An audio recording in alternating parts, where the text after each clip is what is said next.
దొంగతనంగా దోచుకున్నావా నా మనసు, మంచితనంగా దోచుకున్నావా నా మనసు, ఓ రామ చిలక నా గుండె గిలక, నీ పేరే ఇక పిలిచేనక, నా నిదురలోన మల్లె తీగలాన అల్లుకున్నట్టుగా ఉన్నదేను.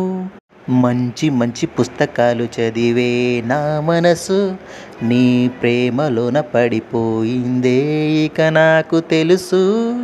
నువ్వుంటే పిల్లన గ్రోవిలా ఉదయాలనిపిస్తుంది, నీతోటి చల్లని నీరలా తాగేయాలనిపిస్తుంది. మనమే ఒక మాయలా ఉన్నామే, వనమే పువ్వుల వనమై ఉండెనులే. ఓ పంచదార చిలక, నువ్వు చందమామ చూసినట్టుగా ఉన్నదే, నా మనసుకే హాయి గనక.